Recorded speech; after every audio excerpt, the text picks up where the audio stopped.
6:26, welcome back to First Up this Tuesday morning. It is Tuesday, February 7th. Right now we focus on the much contentious and in the main media right now, the issue of the resumption of hangings. We have Leela Ramdi, an attorney at law and a member of the Catholic Commission for Social Justice, talking about the death penalty and the possible resumption of hangings and a human approach to it. Leela, good morning. Thank you for joining us this morning. Welcome. Have we seen it for the year yet? No. Happy New Year. Happy New Year. Happy Carnival. This issue is one it's never going to go away. Yes. It's seemingly in human civilization. It will always come up in various jurisdictions, depending on, especially, crime rates in concert with crime rates, Yes. and people trying to get a grip in terms of being a deterrent. Your opening thoughts as to the death penalty. Are you an advocate for or against? I'm an advocate against, as a Catholic. That's the teaching of our church. But let's also take it out of the Catholic context, to a wider context. We must remember what the United Nations asked all nations to do. In 2007, 2008, 2010, they asked all countries to have a moratorium on the death penalty with a view to abolishing it, and on the way there to restrict the kind of murders that the death penalty will be the result of. Sadly, our English-speaking Caribbean countries voted against that moratorium.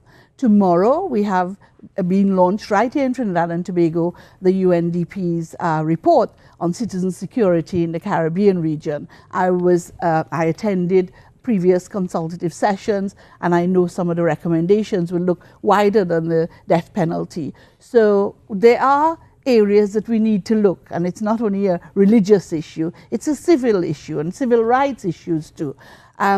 Let's look at what happens here in Trinidad and Tobago. From 2002 to 2011, we've had over 3,700 murders, I think. And there are about 42 to 44 people on death row. That alone, that statistic alone, should tell us that we're not catching those who perpetrate heinous crimes. And that is another issue we need to look at.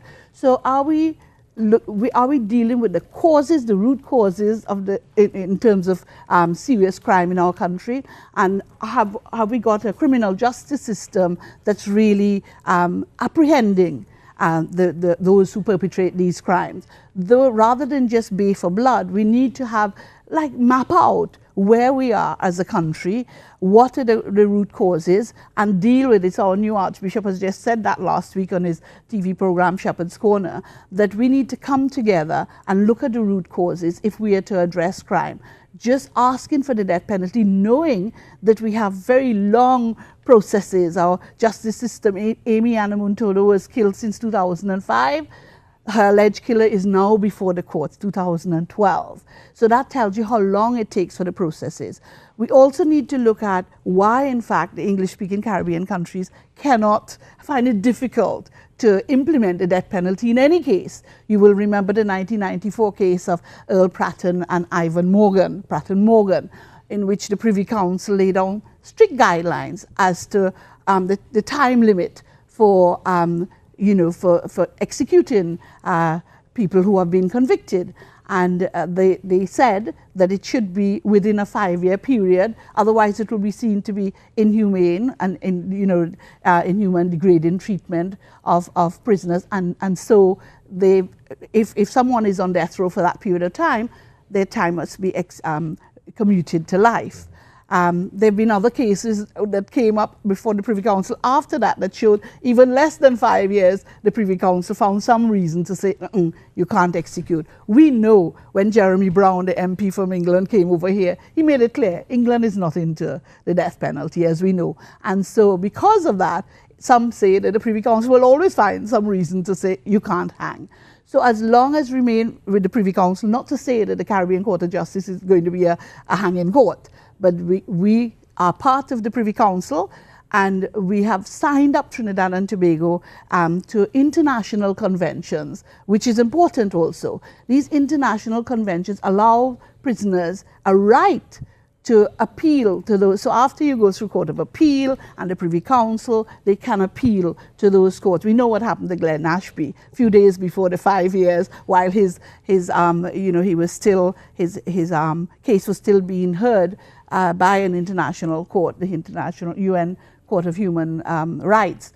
He was hanged, and legal luminaries in the region have said really that was illegal.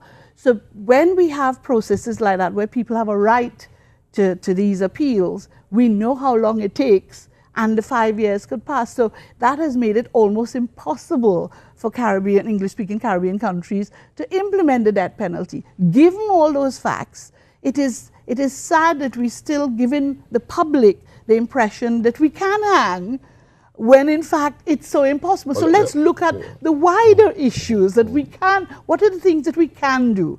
Yeah? But there are people who would be listening to this conversation this morning right now and saying a few things, one of which is, it's the law of the land. Yes. It's on our statute books. Yes. And why can't we carry out the law of the land? That's one. Yes. Two, why do the wheels of justice turn so slowly? Why all of these impediments to carrying out the law of the land? Why don't attorneys become more efficient and magistrates more effective in dispensing justice, so that we don't find a situation where, we have another person that taxpayers' dollars is going to fatten for the rest of their lives? For the reasons I've just said as to why it is the law of the land, but I've just given you the reason. Once Pratt and Morgan, Barbados, have actually ousted Pratt and Morgan by changing their constitution. That's the only way you could do it. If you change the constitution, they said, even if there's a lengthy delay, it doesn't violate their constitution. And with that said, and we all understand any country being signatories to international conventions. Yes. But very often with this discussion comes the discussion about judicial sovereignty. Yeah. And if we are indeed an independent country, we should be determining our own destiny. And the fact that we still pinch ourselves, and I know there are checks and balances, to what jolly old England says, when their circumstances, their resources, their judicial system deals with their situation and ours is completely different, is really unfair to us. And it's really an indication that we may really not be as independent as we think. But whose fault is that? We are still attached to the Privy Council. I went to the lecture that Sir Sridhar Ramphal delivered, the distinguished lecture series at the Hyatt. And he actually used a term that really made everybody laugh, that we should stop loitering on the doorsteps of colonialism. That is, we should move away from the Privy Council and join, there was a commitment that we would join the Caribbean Court of Justice. Only Belize, Barbados, and, which is the other country? 3 countries have signed up. Their ties. Yes, and Guyana have cut their ties with the Privy Council. We have not. So we cannot complain about the Privy Council, who we know. In fact, it's so bad, the law lords at the Privy Council level have actually sort of told us, oh They've gosh. scoffed at us. They absolutely. And Be independent. And in fact, what they're doing now, from what I understand, is no longer are they taking the law lords from the Court of Appeal. They even put in High Court people, judges on our Privy Council to hear our cases. That's how fed up they are. So as long as we in Trinidad and Tobago hold on to the coattails of the Privy Council, we can't complain that they're imposing their views on us. They've made it clear. So we also have to look at that. And I think the public need to recognize that. They're not imposing themselves on us. We have held on. We are loitering on the doorstep of colonialism. So what you're saying is we need to I guess, have a referendum on what the public really thinks and change, possibly consider changing the Constitution to become more judicially independent. Because if we don't, it is extremely clear that England is against the death penalty. Yes. And whatever they can use, and they do, yes, to stall the cases, to get past the 5 years Pratt and Morgan statute, they will, because that's their perspective. They made it clear. But I must stress again that this is not to say that if we become part of the Caribbean Court of Justice, that court will be a hanging court. We mustn't think like that. But I must also read a statement from Verna Sidrose Graves to the Caribbean Media Corporation last January, before she became a minister. She said, sometimes we must not do what may be popular, that's important, but what is right and in the best interest of our society. Our crime situation is where it is because so many of us have walked away from our history, our humanity, our responsibility, our caring, our commitment to nation building. And you know why I quoted that? I heard a senior politician recently on TV actually say, you know, people should be flogged, bring back flogging. Professor Spence rightly put in his column last week, when you think of the history of Trinidad and Tobago with slavery, where there was so much flogging of black people, to talk about flogging as a way forward is not. But there are those who would argue that if you reintroduce the flogging, the recidivism that we're seeing in the prison system would drop. Nobody would want to return to prison to face that again. Why you think there's flogging already? Why you think there is recidivism? Our recidivism, that means our reoffending rate, is about 66, 65, 67%. Do you know why? There's no proper rehabilitation of prisoners. Our commission started building a place to rehabilitate ex-prisoners, and now St. Vincent de Paul Society is running it at San Rafael. How many of those centers, how many government centers are there? I know Wayne Chance runs one. When you don't have opportunities, quite often prisoners, the wives leave them or the husband leave them and move on, and they come out, who is there for them? People are afraid. Fear has caused people to shut themselves out from even the ex-prisoners. People should have an opportunity for restoration, rehabilitation. The prison service said that they embraced since 2000, task force report, a restorative justice approach. How is that working? How many drug addicts are being rehabilitated in our prisons? What happens when they come out? It's so easy to fall back into crime when there's no safety net for you in society. But there are many of those people who are in prison, and some of whom are on death row, who are unapologetic. They have no remorse for the crimes that they commit. As a matter of fact, they think it's their just due to do that. So if these people who do not understand what it means to be human, have no humanity, and commit inhumane acts against the rest of us, why should we extend mercy and compassion to them? I'm sorry, I'm being devil's advocate this morning. You're right. Yeah. Our Archbishop rightly said recently that violence begets violence. And, you know, one of the things I looked up before coming here is the Death Penalty Information Center. Quite often people say that it's you know, that hanging people will be a deterrent. The Death Penalty Information Center shows for the last 10 years or so, the states in America that have, there are 34 states that have the death penalty and about 16 that don't. Those states that have the death penalty have a higher rate of murder than those states that do not. And people could just Google it up, then Death Penalty Information Center, to show that. So whether people are remorseful or not, the issue is society has a right to protect itself. Society has a right to protect innocent people.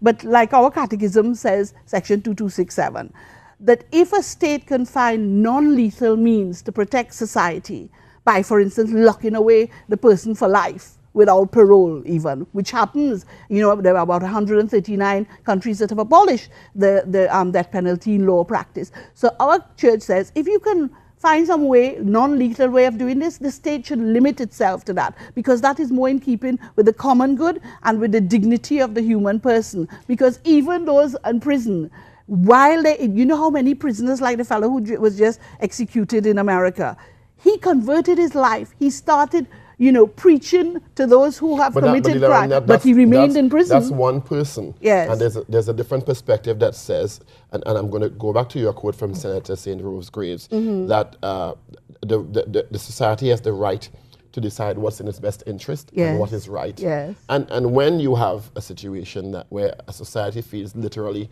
held ransom by the criminal element. Under siege every day. You're seeing the callous and humane choices criminals make in terms of taking lives. It is very easy for society as a whole to decide, well, we need to take drastic steps because our circumstance, our situation demands that we forcefully take back our country. Yeah, tell me let me share with you how we'll take back our country. In August 2010, we sent a 2-page letter to every single MP and senator saying that, you know, not only is the death penalty wrong, but have we considered suggestions? We made a whole long list of suggestions. When we have an education system that's failing our children, 4,000 of them, as the minister said, have dropped out. Nobody knows where they are, which gangs they belong to, if any at all. If you have an education system that's not forming children's conscience, if the religious community, we're a very religious country, if you're not forming children's conscience, if there's no ethics or moral part of the curriculum, so that children are coming out being able to enter society, knowing the difference between right and wrong. If we're not doing that, our education system is failing the kids. If we have a police service that's corrupt at various levels, and we know that is true, yeah? For 4 years, I was on the Police Service Commission. If we have a police service that's not working efficiently and effectively, then we also need to look at how we beef up the police service to address issues. We have no proper forensic detection. Our detection rate is only about 10%. So while, as I said, we're calling for the death penalty, of the 3,500, 700 or so murders. But they're not mutually exclusive. They're not mutually exclusive, and very often when we discuss the death penalty, we seem to think, yes, we understand. We need to have proper resources given to education. Yeah. We need to have proper policing. We need to have a transformed police service. We need to have all the other. Our judges are still taking notes, no caps. But it doesn't necessarily mean that while we fix all those things and we put those things in place, we cannot have running concurrently a situation where there are consequences, and sometimes the ultimate consequence to taking a life or committing a heinous crime. But how will They're you not do mutually it? exclusive. Pratt and Morgan still exists, so how will you do it? Leila Ramdeen, let's look at this. Let's say we decide, all right, we're no longer going to have the death penalty. Yes. And what we're going to do is give them life without parole. Yes. Think about the families that would have been distressed by these murderers, who may have had their breadwinner taken away from them. Their lives changed forever, possibly going from a situation of, straitened economic circumstances to extreme poverty, or being fairly comfortable to extreme poverty, never being able to recover from that horrific act that was committed against their family, because it's not just against the victim, it's the whole family. Yes. And then these people trying to pull their lives together, working a job, and their tax dollars are going to make sure that this person lives comfortably in prison. That is abuse. Yeah. That is abuse. Do you know there's a document which everybody should read by Professor Jeffrey Fagan, Capital Punishment, Deterrent Effects and Capital Costs, in which he actually talks about the cost, that it's more costly to kill people because of all the processes of appeals, etc., than to keep them for life in prison. So, don't take my word for it. He's a professor of law at Columbia Law School. So the cost is not the issue. One of the things that I will say is that society is not meeting the needs, supporting the victims of crime. Quite often, the way in which our criminal justice system works is that we don't look at the victims' needs. Imprisoning or hanging somebody doesn't help the victims. It may help for a little while that, we've got justice, but I'm sure many will think we've got justice if they're locked up for life and you make them work and the money that they earn in prison goes towards the victim. But that's presuming that they will work in prison, and there's a huge mindset now that there are many people who go to prison and have no problem committing crimes because they know society will take care of them. And if we had to take that paradigm or that thought process, then it may come a time when that population will just be growing and growing and growing, because which is what other countries have found. We can't find them. We can't catch them. That's the issue. 44 people. But at the end of the day, if we take the argument that, well, the death penalty is abolished, and these young men know there is no final consequence like that, no ultimate consequence. Well, many of them, and we spoke to a guy who was incarcerated last night, do not want to come out. They are very comfortable committing the crime and staying in prison because, well, I do have to work. Society will take care of me, and even if I am forced to work, it's really minuscule work, and I'm taken care of for the rest of my life. Let me tell you about deterrent. The Peter Hart, the Hart Associates poll in America in 1995, they asked commissioners of police across America, is the death penalty a deterrent? What would be a deterrent? You know what they thought? The death penalty, in fact, came last. They said, no deterrent. What they found was a deterrent is swift justice. We don't have swift justice. And sometimes swift justice and criminologists will always say swift justice includes, and inclusive of the death penalty, the crime must be detected quickly, the crime must be prosecuted quickly, the processes must be quick, and of course the punishment must fit the crime. Funny you should say that. I've got here. And they must work together. From the Journal of Criminal Law and Criminology, 88%, they did a survey of top criminologists in America, do not believe that the death penalty is a proven deterrent to homicide.